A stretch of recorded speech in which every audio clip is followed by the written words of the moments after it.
Welcome, wherever you are, whether you're winding down after a long day, lying quietly in bed, or simply letting your thoughts slow. You are invited now to take a step back, far back, into another world. Tonight, we'll walk together through a place both distant and strangely familiar. A city of dust and law, of rituals and rhythm. A place where life moved according to the slow flow of rivers and the steady pulse of the gods. Babylon. You've likely heard its name. It echoes in ancient scriptures and distant histories. It rises in the imagination like a mirage, golden, walled, mysterious. But what was it truly like to live there?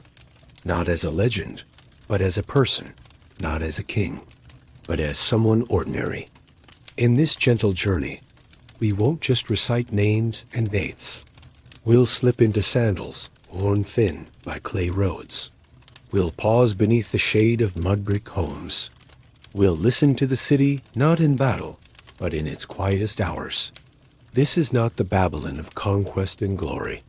This is the Babylon of daily life, of sweat and ink, of barley and bitumen, of prayers whispered at dawn, and lamps lit softly at dusk. For the next 2 hours, we will walk its streets, meet the people who built and recorded its world, explore the questions that still linger in its dust, and glimpse how its nobility and scribes lived behind the walls of palaces and temples. We begin, as always, in the body, in the morning, with the weight of the sun already warming the air and the day unfolding like a scroll. So if your eyes are beginning to close, if your breath is slowing, that's all right. You don't need to stay awake for every word. The past will hold its shape, and Babylon, long buried beneath time, will wait patiently as we visit it together. Now, gently.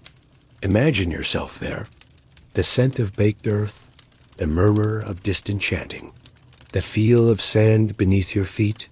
You are in the heart of the ancient world. Let us begin. It begins before the sun has risen.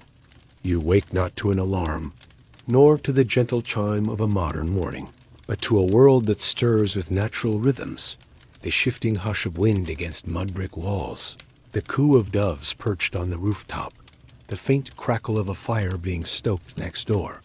You open your eyes to dimness. The light that filters through the doorway is a soft gray, growing slowly more golden. The room around you is spare no decorations, no furniture, save for a few clay pots, a woven reed mat beneath you, and a low stool that creaks when leaned upon. You live in a house built from the very earth it sits upon. Thick, sun-baked bricks of clay and straw form the walls. These are the same kinds of bricks used in every home around you. In this world, almost nothing is permanent, but the bricks endure. They crumble slowly in the dry heat, and when they do, you shape more. Your body aches slightly from sleep. The floor is firm. There is no softness to this life, not in your bedding, not in your routine, not in the choices available to you. You are among the majority of Babylon's population, a laborer, a person of no high standing, no noble birth, and little protection. Your name is not recorded in the temple archives. Your lineage is not inscribed on any wall. But the work you do stacking bricks, carrying reeds, mixing mortar with your hands, this work builds Babylon. Before you step outside, you pause. On a small shelf in the wall, worn smooth by time and touch, rests a figurine, a house god, perhaps Lama or a minor spirit. You press your fingers together in quiet reverence. It is a moment of stillness, and though no one is watching, you do not skip this ritual. You never do. Misfortune often comes to those who forget the gods. Outside, the street is narrow, just wide enough for 2 people to pass if they turn their shoulders sideways. It winds between houses that lean slightly inward, their rooftops nearly touching in places. The air smells of clay, damp straw, and smoke someone is already baking bread, the aroma mixing with the musty scent of goat manure and river silt. You step over a shallow gutter, barely more than a trough dug along the edge of the road. Wastewater trickles through it, slow and dark. Babylon's sanitation is rudimentary. In the hotter months, the smell becomes sharper, heavier, clinging to clothes and hair. The marketplace is beginning to come alive. Merchants unpack crates of goods dates, onions, garlic, barley flour, rough wool. Their voices rise and fall in rhythmic cadence, calling out prices, bartering with gestures. The clink of bronze weights, the thud of measuring jars, the hum of distant chanting from a nearby temple. It creates a quiet symphony of commerce. You do not linger. Your employer waits. Today, you will help repair a section of wall that faces the river. The bricks have been weathered by seasonal floods, and now they must be reset, sealed with tar and packed clay. The smell of bitumen, thick and acrid, will cling to your skin by evening. Reaching the worksite, you greet the overseer with a nod. He doesn't return it. He marks your name incorrectly in a clay tablet and waves you toward a pile of bricks. There are no tools provided. If you want a proper carrying sling or a padded shoulder wrap, you bring your own. Most cannot afford them. You begin your work. The sun is climbing, and with it, the temperature. The Babylonian sky is clear and pitiless, the kind of dry heat that settles into your bones. Sweat trickles from your scalp down your spine. You do not wipe it away. There is no point. Hours pass. The rhythm of labor is unchanging: bend, lift, carry, stack. The bricks are hot to the touch by midday. You move carefully. A dropped brick might crack, and that would be deducted from your pay. Pay, when it comes, is often not in silver or coin, but in barley or oil. A standard portion, measured out according to your role. If you complain, the overseer will remind you there are others eager to take your place. At midday, you stop for a meal. Flatbread, baked hard and thin. A paste of lentils or beans, if you are lucky. You drink water warm, drawn from a nearby well. Some workers have beer, fermented and sour, a daily allowance from the temple granaries. You eat quickly, in the shade of a half-finished wall, with your feet stretched before you in the dust. No one talks much. Words are spent sparingly, reserved for necessity or complaint. Then, back to work. The sun begins to lower. Its rays turn golden, casting long shadows between buildings. The heat remains, but the edge softens. The overseer checks your work. You are not praised, but you are not punished either. That in Babylon is enough. You walk home slowly. The streets are busier now. Children race past, their sandals kicking up fine dust. Women carry baskets on their heads, vegetables, laundry, offerings for the temple. Music floats from somewhere, a flute, low and wavering, accompanied by hand drums. You pause outside a tavern. Inside, men sit on low stools, hunched over wide bowls of beer, sipping through long straws to avoid the thick residue at the bottom. The room is dim and loud.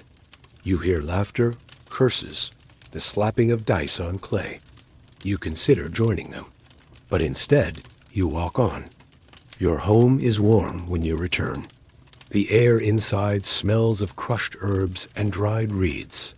A small lamp flickers, casting gentle light on the walls. You sit, legs folded beneath you, and wash your hands in a bowl of clean water.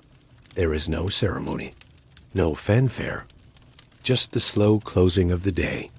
Outside, the city breathes. Babylon sleeps lightly restless with memories, with laws, with the dreams of its many thousands. And you sleep too. Not deeply, not without interruption. You sleep because you must. Because tomorrow, you will rise again.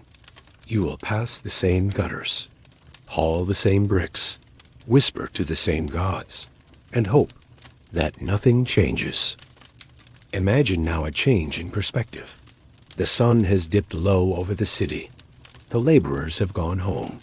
The fires in the market stalls are cooling, and the sounds of the city have quieted to murmurs and occasional dogs barking in the distance. You find yourself moving away from the outer walls and the uneven clay streets, and instead toward the heart of power, toward the palace. Here, the air feels different. Not cooler, exactly, but more still. Even the birds seem to fall silent near these walls. And it is here that we turn our attention to the man who shaped Babylon into an empire, not just with conquest, but with law. Hammurabi. His name, to the people of his time, carried weight. He was not just a king. He was seen as the appointed guardian of order, the divine steward of the gods' will. But when Hammurabi took the throne around the year 1792 BCE, Babylon was not yet Babylon, not as we imagine it now. It was one city among many in the region, not yet an empire, not yet legendary. He was a king of a modest but growing city-state in a turbulent land. The world around him was fragmented city-states with independent rulers, shifting alliances, and constant conflict. To the south, powerful cities like Larsa and Yar. To the north, the formidable presence of Assyria. Every king was wary. Every border was contested. Hammurabi began not with war, but with water. In Mesopotamia, water was life, and control of the canals and irrigation systems meant power.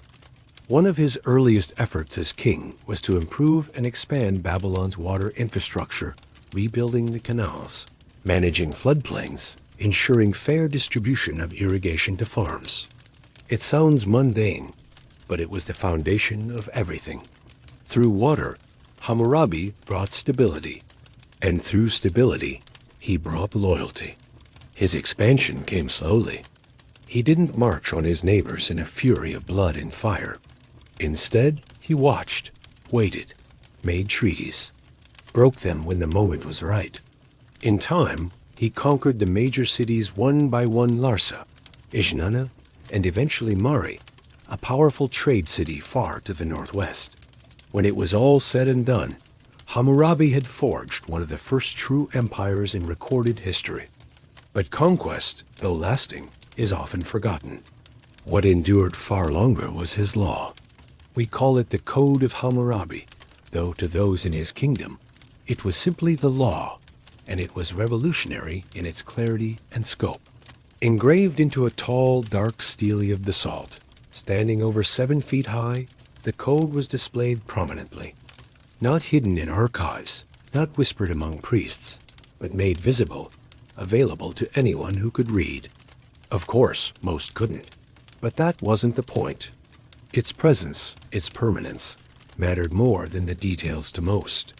It was a monument of justice, a visible reminder that Babylon was not ruled by whim, but by structure. The laws themselves covered nearly every facet of life. They told farmers how to rent their land. They instructed builders how to be paid and how to be held responsible. They dealt with marriages, inheritance, theft, assault, trade, and even the price of beer. For example, if a man hires a boat but damages it through carelessness, he must compensate the owner. If a wife is found to be neglecting her duties and insulting her husband, yes, there were laws for that too. There were penalties, sometimes even exile. Some laws followed the principle of retaliation lex talionis, an eye for an eye, a tooth for a tooth. But this was not universal. Penalties often varied by social class. If a nobleman put out another nobleman's eye, his own eye would be put out. But if he blinded a commoner, he paid a fine instead. There was justice, but not equality. This code reflected the highly stratified society of ancient Babylon. Nobles, commoners, slaves. Men and women with clearly defined roles and rights, often unequal, sometimes harsh, but always laid out in exacting detail. And yet, Hammurabi saw himself as fair. He ends the code with a long epilogue, not of legal clauses, but of poetry praising himself as the protector of widows and orphans, the shepherd who ruled with compassion and wisdom. He writes of how he brought light to the land, how the gods favored him. One line reads, "I am Hammurabi, the king of righteousness, on whom Shamash has conferred truth." It is tempting to dismiss such words as propaganda. But there's something quieter here, something perhaps sincere. In an age where rulers claimed divine favor through war, Hammurabi's legacy was law. Not merely conquest, not wealth, but structure, clarity. Justice, however flawed or conditional it may seem to modern eyes. His reign lasted over 40 years. During that time, Babylon grew from a provincial capital to the center of a sprawling kingdom. Temples flourished, trade routes expanded, and the economy was regulated through detailed administrative records, some of which still survive, pressed into clay. When Hammurabi died, the empire remained intact, but not forever. His successors lacked his vision, and within a generation or two, the empire splintered. The cities he unified returned to independence, and Babylon once more became just one city among many. But the stone remained. The stele containing his laws would be preserved. In fact, it was found many centuries later not in Babylon at all, but in the distant city of Susa, where it had been taken as a war trophy. Even in exile, the law stood tall. And today, that very monument rests in the Louvre Museum in Paris, a silent testimony to the ambition of a king who tried to make order eternal.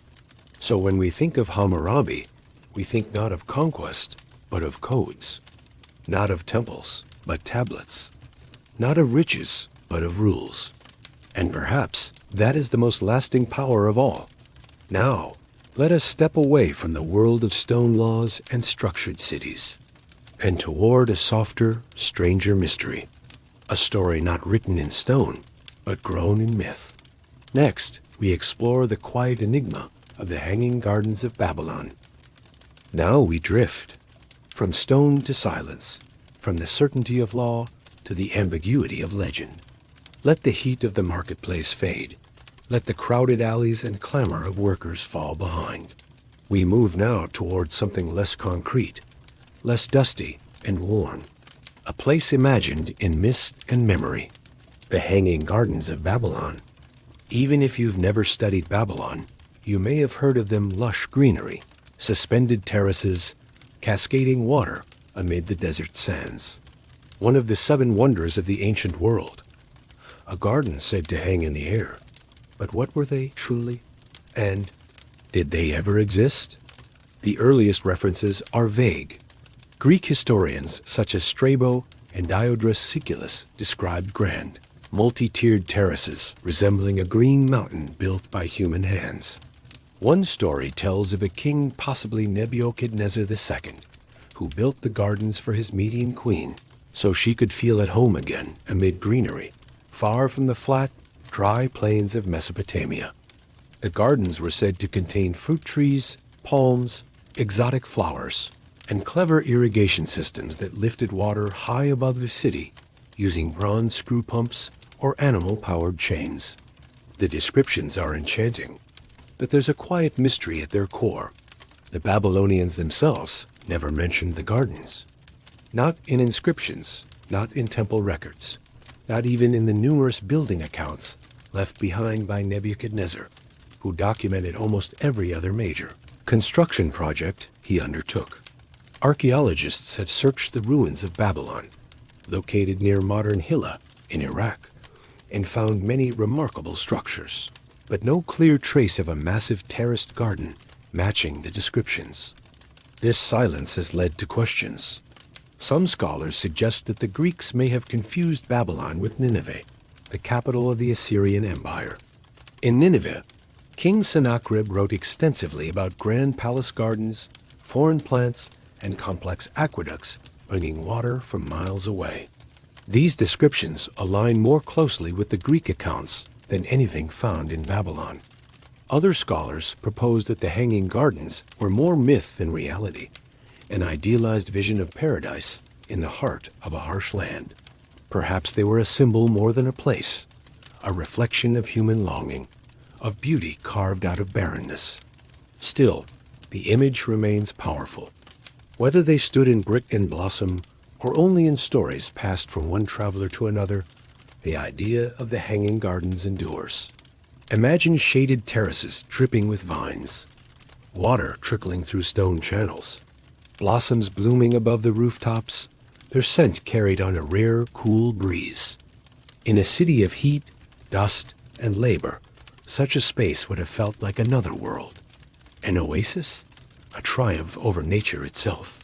And whether or not they truly stood, the gardens remind us of something deeper, the impulse to create beauty amid difficulty, to soften the edges of life, to cultivate not just crops or walls, but peace.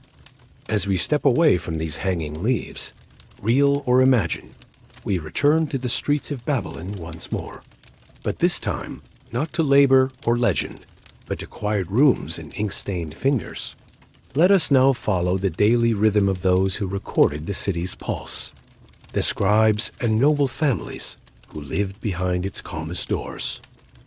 Let us now drift once more, downward through time, like fine sand settling after a summer wind. We leave behind the gardens, if they ever existed, and step quietly into another world entirely. Not the world of laborers, not the world of kings, but the in-between, the domain of Babylon's literate class, the scribes, temple administrators, and noble households whose hands never lifted bricks, but whose pens and seals built legacies just the same. It is easy to imagine Babylon as a city of sweat and law and grandeur. But beneath those visible layers was something softer, quieter, yet immensely powerful. The world of writing. To be a scribe was to live between two worlds. You began as a boy, often the child of a modestly prosperous family, who could afford to remove you from the fields and place you into the Adaba, the scribal school. There, in a hot and narrow room, you sat cross-legged on a floor of pressed earth, copying signs into soft clay tablets. The stylus made from sharpened reed was your tool, and repetition your teacher. The air smelled faintly of damp earth and sun-dried straw. You practiced until the cuneiform symbols etched themselves into your memory, like the grooves of a riverbed. Mistakes meant starting over. There were no shortcuts. In time, you memorized not only signs and symbols, but laws, contracts, hymns, proverbs, and myths. The Epic of Gilgamesh was a common lesson, written and rewritten to shape both your hand and your understanding of life's order. If you succeeded, you became a scribe, quiet, literate, and necessary. You worked in temples, courts, or warehouses. You recorded taxes, inventories, omens, marriage contracts, and offerings. Most tablets were never meant to be read aloud, just kept, stored, noted. You were not wealthy, but you were valued. Your home was small, shaded, and tidy. You had oil for a lamp, clean water to wash your hands, and time to think. In Babylon, that was a kind of nobility. Some scribes rose higher advisors, judges, or priestly recorders. Others remained anonymous, their names pressed into tablets that now sit in museum drawers, still intact after thousands of years. But among them were the nobles. Their lives moved to a different rhythm. A noble awoke not to a shouting overseer or the clang of a market gate, but to the soft rustle of linen curtains and the scent of cedarwood and incense. The windows were covered in damp cloth to cool the air. A servant brought a basin of water, perfumed with crushed herbs. The robes were of fine linen, sometimes dyed blue or edged with gold thread. You did not fetch your food, you received it. Flatbreads brushed with oil, lentils flavored with coriander, figs, and roasted lamb. You dined slowly and never alone. Guests, family, scribes, and stewards filled the house with a low murmur of conversation. The noble household was orderly. Women supervised storerooms and weaving workshops. Men oversaw land, trades, disputes. Offerings were made to the gods. Contracts were reviewed. You may have sat with a personal scribe beneath a shaded veranda, listening as he read aloud from a clay tablet discussing land boundaries, dowry agreements, or grain shipments. Status mattered. You lived with it, under it, and by it. Your seal was your identity, pressed into clay to approve trade, register marriages, mark offerings. Your place in society was known by how you dressed, how you spoke, and how others deferred. But being noble did not mean leisure. It meant obligation, visibility, ceremony, risk. The law was kinder to you. Yes, but so too were expectations heavier. You attended rituals, received envoys, and ensured your household remained in the gods' favor. You could fall from grace just as swiftly as you rose. Still, it was a quieter life than most. You passed your evenings in the garden courtyard, beneath a canopy of reeds. The breeze carried the scent of date palms and the low drumming of the temple's evening prayer. Nearby, a scribe recited a list of omens. In the far distance, the sound of carts returning from the market. Babylon was a layered world. The builder, the scribe, the priest, the noble. Each person lived within the same walls, beneath the same relentless sun. Each moved by the rhythm of duty, repetition, and the long shadow of the gods. But the weight of those rhythms felt different depending on where you stood. And yet, at night, when the last fires dimmed and the doors were barred, Babylon grew quiet in the same way for everyone. The same lull. The same river flowing in the dark. The same soft breath of wind through the alleyways and courtyards. The scribe slept with ink on his fingers. The noble slept with rings on her hands. But both closed their eyes to the same stars. And so, as we prepare to leave this city of dust and order, let us carry with us that silence, that structure, that quiet rhythm at the heart of all civilization. For even in the ancient world, even in its most rigid and remote corners, there was still room for stillness, still room for the simple act of lying down and letting go. And now we leave Babylon behind. The great gates stand quiet. The ochre walls, once warm in the afternoon sun, are now cool beneath the stars. The river still flows, slow and undisturbed, just as it did then, just as it does now. You've walked its streets, felt the weight of its labor, heard the scratch of styluses in the hands of scribes. You've stood in dusty markets and shadowed corridors. You've sat beneath imagined gardens and behind quiet palace doors. For a time, you were there, not as a ruler, but as someone real, someone ordinary, someone living. Now the lamps have burned low. The tablets are stacked and set aside. The scribes, the workers, the nobles each finds their place in sleep. For all the sharpness of their laws and the harshness of their sun, Babylon was a place of rhythm, of repetition, of stillness and structure. Its people were not so different from you. They rose early, worried over the future, cherished family, feared change. They followed rituals. They found comfort in pattern, in the sound of water flowing in stone basins, in the scent of warm bread and cooling clay. They shaped the city with their hands and their habits. And though their names have faded, something of their world lingers. Not in the grandeur of kings, but in the quiet, in the repetition of daily life, in the peace that can be found in a world carefully ordered. So let it all fall away now, the bricks, the bustle, the laws carved in stone. Let the city dissolve into sand and memory. Let the wind carry away the last echoes of the temple drums. What remains is silence. What remains is rhythm. What remains is rest. Sleep well. And until we meet again, may the past cradle your thoughts and peace find you in the spaces between dreams.